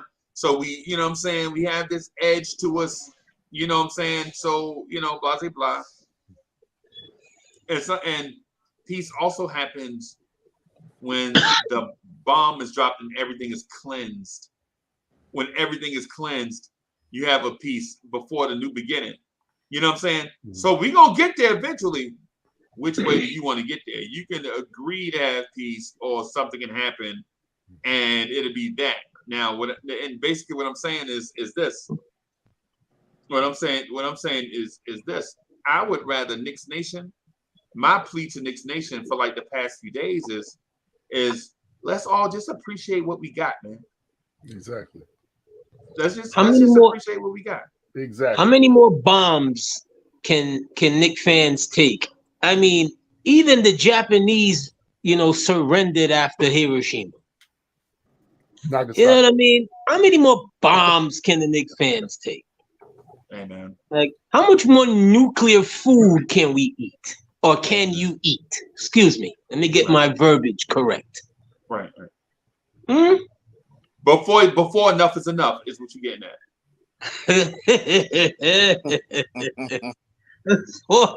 I mean, Freezy, you need to get a Knicks check. I'm telling you, the way how you just turned the narrative to look on the brighter side, we all need to just stop a second and have Pastor Jeremy drop a few quotes from one of his favorite scriptures, so we can move on in the season correctly. Yeah, let me do this super chat real quick. Paris Duggar, thank you for the generous contribution. Paris Duggar says, bet money against this Knicks crew and lose it and watch it go out the window. Thank you for that generous contribution, Paris Duggar. Me and Paris Duggar have been on the same page for a couple of days now. I don't know what's going on. Maybe it's me changing course. Maybe it's him changing course. Maybe we acquiescing towards the middle. But me and Paris Duggar have been on the same page. You know what I'm saying? And it kind of is like strange love for some. You know what I'm saying? but I get it. Pastor Jay, go ahead, do your thing, bro. What you got, man? How you been? Let me say this. I enjoyed the conversation yesterday on Vibes and stuff. Oh, it was awesome. That was fire. I wish I didn't have to get off because there was so much more to say. Awesome time. For all of you who do not know, check out Vibes and stuff. Check it out, like it, subscribe it. Somebody put it in the chat. Somebody put it Vibes and stuff in the chat. Like it, subscribe to it. Serious, poignant conversation happening, Vibes and stuff. Yeah, man. I'm trying to get there. To go off of what my brother said, you have to understand that seeds, you plant a seed today, you're not going to get fruit tomorrow. And we're still in the seedling stage. We just now seeing stuff coming up, and we is so excited. We prepping to make some peach cobbler, right? But we ain't there yet. Right.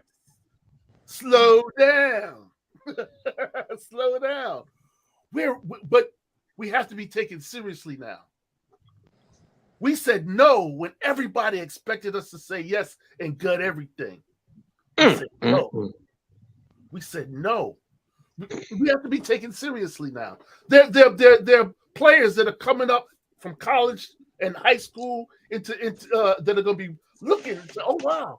See, people think of things in the past and that we're stuck in a certain place. We're not. We're not stuck there. Things are changing. Just like the leaves outside are changing. The cycles. We're on the cusp of something. You know, you just have to be patient. You know, the old rides back in the day before everybody had iPods and stuff, the kids, everything. Every minute, Daddy, are we there yet? Daddy, are we there yet? Daddy, are we there yet? Wow, we ain't there yet. Mama, pass me some fried chicken. Right. We eat some fried chicken. Enjoy the ride. I don't remember Job. I don't remember Job ever eating fried chicken, you know, as he was, you know, doing his penance and waiting for patience and all of that. But I get it. Fried chicken. Yeah. Job. But see, fried chicken. He was misinterpreted, but he was faithful. And what happened in the end? He got double of what he lost, right? So we're not just going to get one chip when we get one. What's built is being built is built for sustainability. You know, Uncle Freezy, you need to check this man's Bible that he's reading there and his scriptures, because this man here is delusional. Oh my God! I'm not delusional. You talking about the multiple chips? Pastor, let me ask you something, Pastor Jeremy. In all seriousness, yes, you said that the Knicks are building, not seem, but they're building to something, right? Yes. Okay. What exactly are they building to?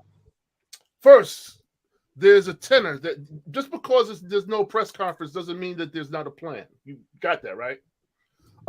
You can observe a tree is known by its fruit, right? Right? Okay. So the tenor has been to build with New York-minded people, right? With connectivity, either familial or some sort of connectivity. RJ. I went to college with RJ's dad, Rowan, right? Wait a minute. I went to college. Did you go to St. John's? Did you go to St. John's too? I went to St. John's. Yes, what? I can't believe a Redmond is going down. AD, hold on, Saints. Hold on. Johnny's are talking right now. Now, AD. I'm a Johnny. I'm a Johnny. Oh. Let's hold on. Let's understand something. I'm a Johnny. Yeah. So Johnny's are talking. Go right on ahead. I'm a Johnny. Yes. So the tenor that's being built right now has a thread of already having some sort of connectivity to New York. You have to peep what they're doing. RJ, his dad, St. John's. Brunson. I went to school with Brunson's mom.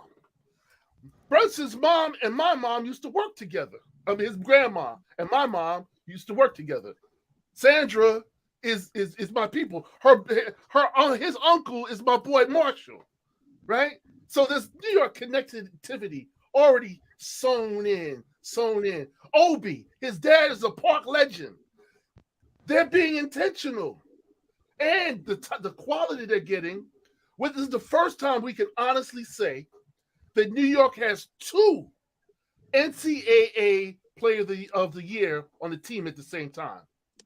We belittle them because of the old school mentality of the current coach, right?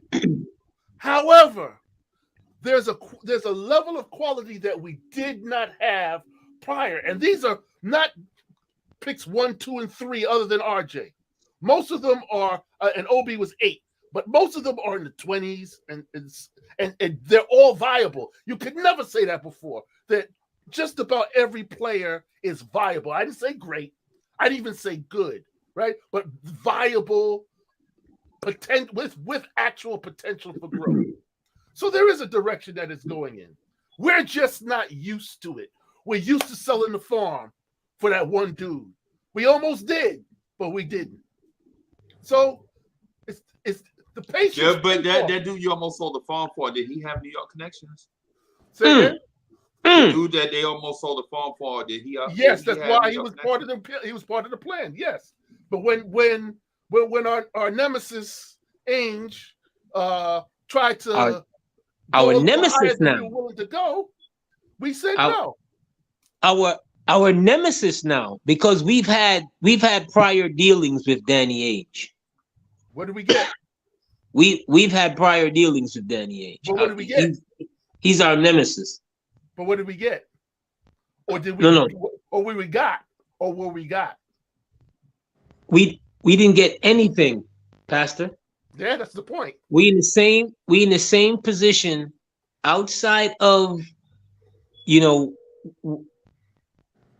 the Brunson and his connections and so forth. The Knicks are in the same position that they were before the season ended. And how did we look at the end of the season? We were in 13th or 14th place. No. I said look. I didn't say position. How did we look at the end of the season? We looked pathetic. We did? We looked pathetic. We didn't look pathetic at the end of the season. Yeah. Not at the end of because the season. In the beginning, yes. In the beginning, we looked terrible. Those games that you're talking about only mattered to who? To Knicks fans. They mattered to nobody else. This is Blorange Tears. This ain't NBA Tears. Yeah, I understand that. I understand that, but you're hanging your hat.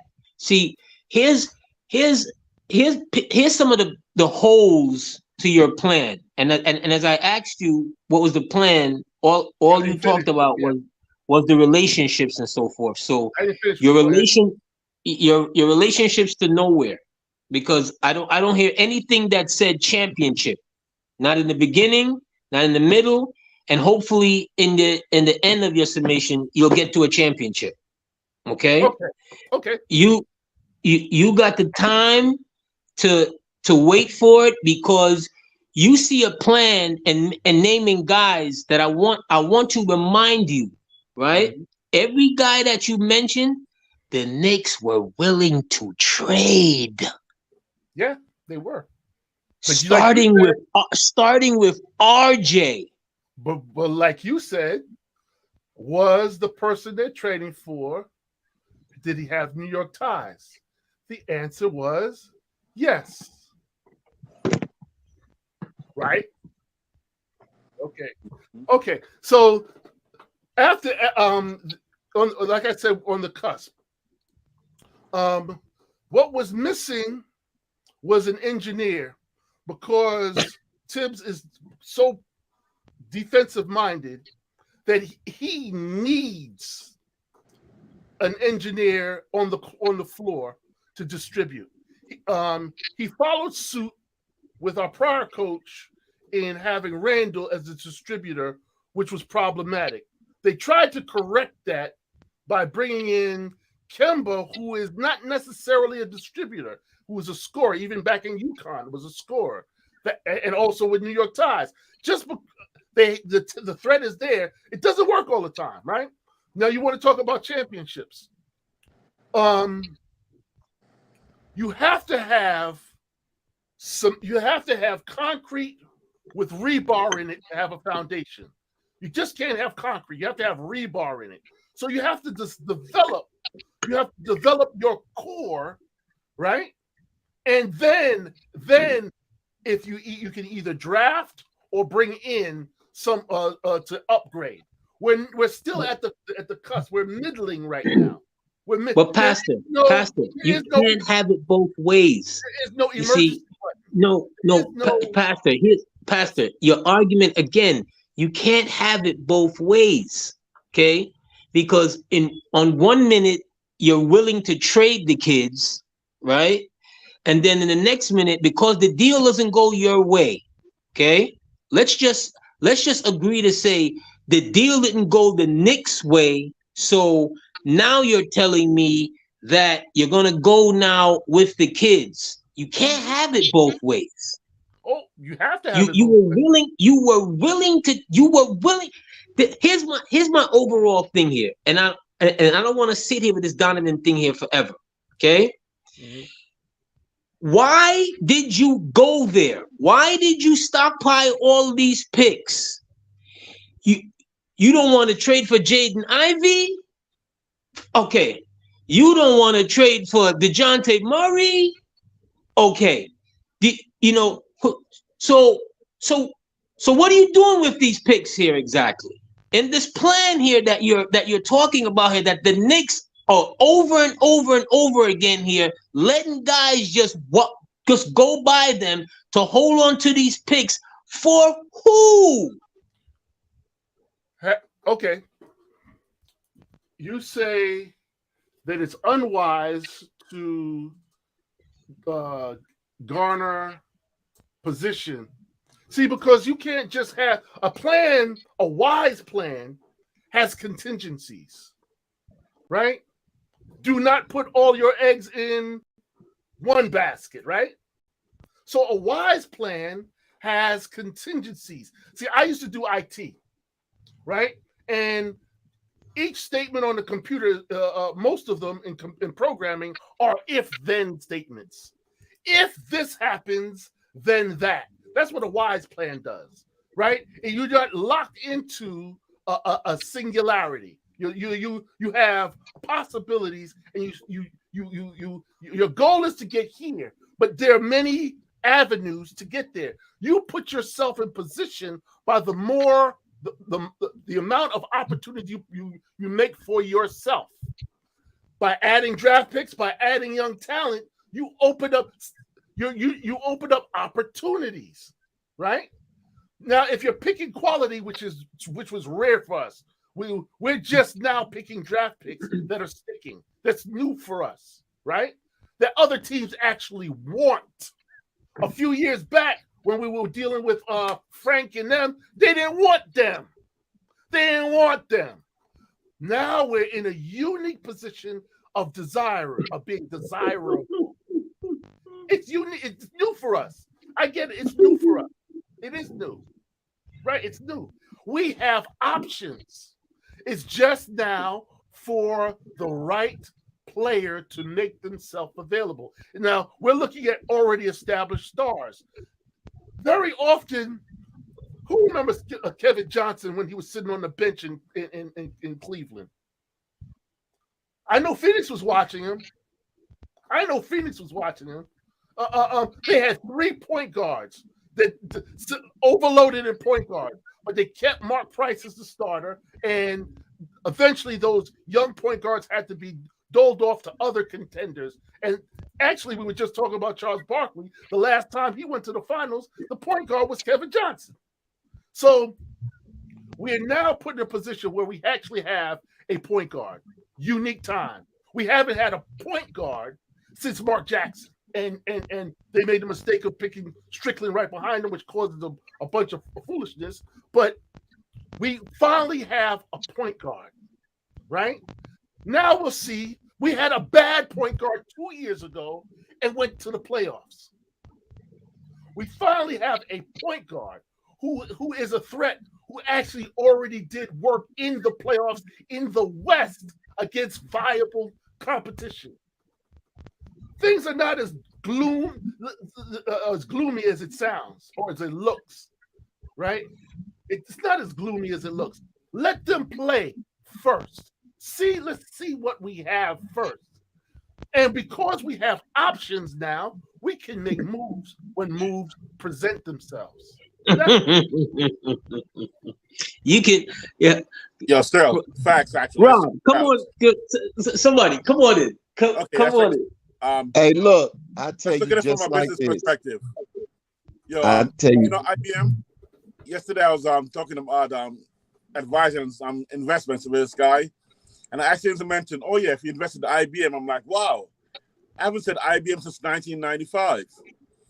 Or 19, I was thinking about, man, I haven't mentioned IBM since 1995. But IBM in 1980 is the #1 maker of computers and computer software. They pivoted to make personal computers.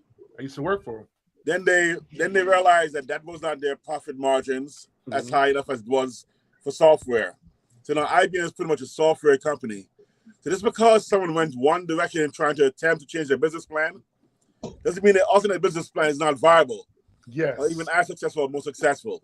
So right now the Knicks, they've ventured into the view of getting a star like Donovan, but their business plan of raising these youth and developing these youth is still a viable business plan that may be more profitable. In our belief system, all of us think it's probably going to be more profitable, but you still can't slide them for saying, let's take a look at this other path. It's a path. You explore. That's what you do as you develop in business. You grow. You explore, but as long as you find the right path to make your team successful is the bottom line. And I think that's where they are right now. They explore the option for a star. They still have the flexibility to add a star. But right now, their business plan, which was their original business plan, was develop the youth, play the youth, get the T-shirt, get the merch, play the youth. Wiz, let me ask you a quick question before I pass it, right? All right. In that 20-year span from IBM then till now, how many corporate heads you think been fired? I'll have to Google it, but all right. Let's move on. Good point. Okay, so you're looking at not this current administration, not this current front office. You're looking at the corporation, the Dolan's venture in the past 20 years, right? That's what you're looking at right now, not the current administration. So in that view, yes, taking a longer term view for the Knicks, it's horrific. This company should have gone under 10 years ago. But we have to look at where they are now. And I'm only going to judge this new crew for the past 2.5 years of movement. Right. And still, even with this new crew right now, they're still a C- in my book. This front office is still a C- in my book. But they have enough to maintain the C- because their mistakes have been huge, I think. Their failures have been big. But successes have been enough to maintain them in a passing grade. So that's where I am with them. Only thing I got to say about that is this here.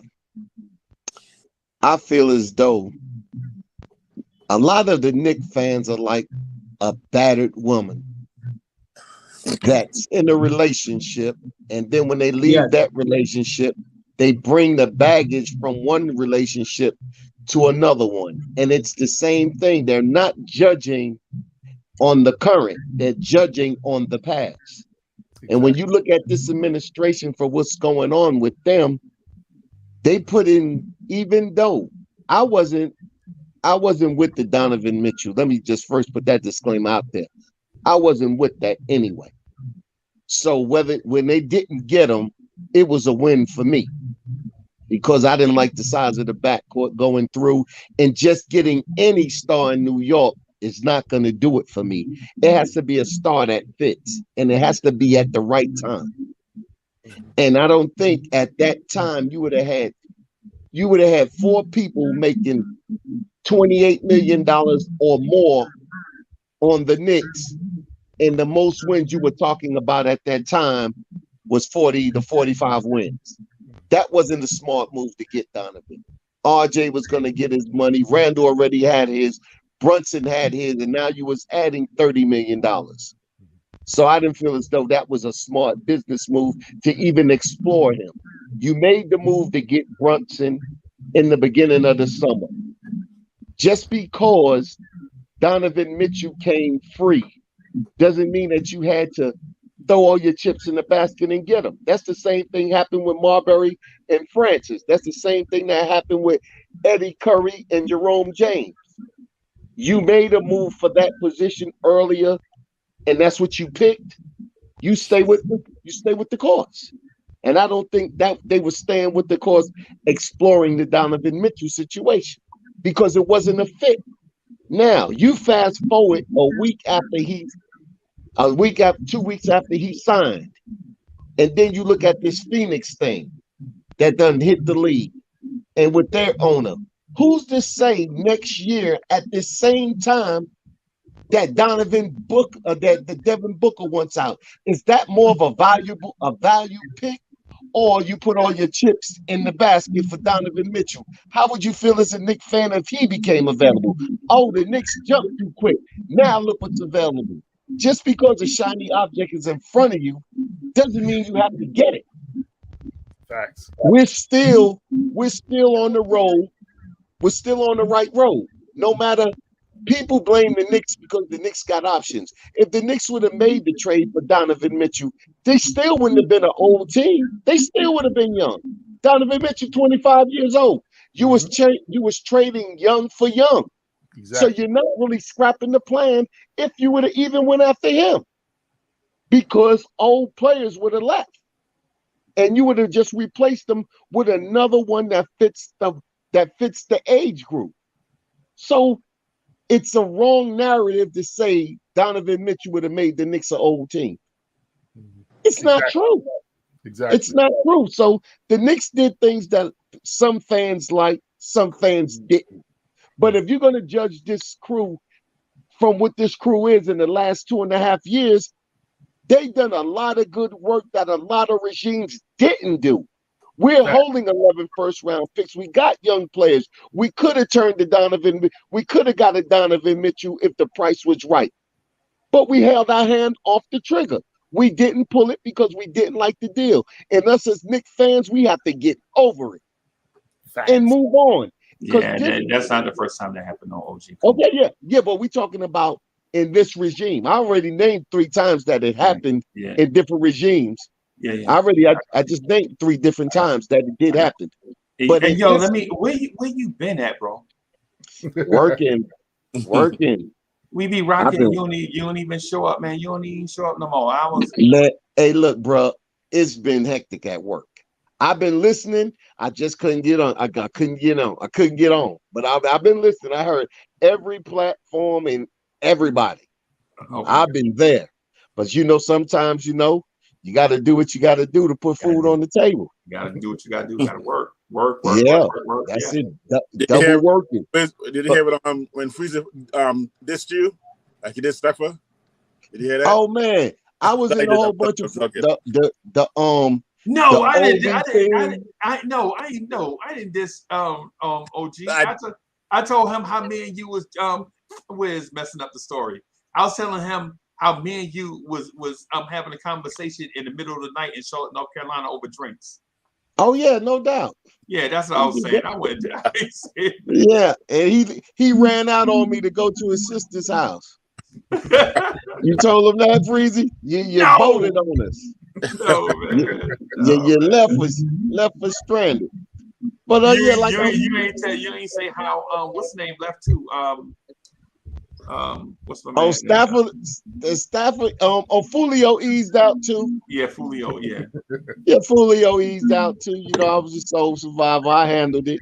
Yeah, man. It was all good. But yeah, man, we just got the things. But look, that's the first thing I thought about when I looked at this that thing went on in Phoenix. You're gonna have a disgruntled superstar as soon as he get back. Who gonna want to play for that man? Is that always gonna be the plan, Rob? Aren't you tired of that plan? No. That's not the plan. Look, they made a decision on Donovan Mitchell. You didn't like it. Okay, but when they took a poll, 72% of the people were saying, okay, we cool with it. Now, you're part of the majority, the minority. You part of the minority, Anthony, you are. 75% of it said, okay, we can suck this one down. That's fine. That's fine. On that. I didn't take part of that poll, and that's fine. That's fine. Okay. That's fine with them in that poll. But here's what I know, right? That young man wanted to be here. New York bred, wanted to be here. An absolute bucket. Regular season, playoffs, an absolute bucket. The Knicks have never had a player like that young man. You crazy. Right? Bernard King Bernard was better. King. Bernard King. No. That's a forward who's not as a You guard. said a player that wasn't better. But all right. So let me clarify. Not as a guard with that kind of explosive ability. The Knicks have never had a player like that. Never had a Never. player like Marbury. You can put Marbury up to him. No. Skill-wise? Marbury. Skill-wise, yes, Okay. but not athletically. No, not athletically. All right. No. Hey, y'all, Marbury hey, does y'all, not hey, match hey, him y'all, athletically. I gotta end it right here. Thank y'all for coming out, man. Thank you for everybody that jumped on. Peace out, jumping man. on at 8 o'clock with the Queen. Thank y'all for coming through. Peace to the chat, y'all.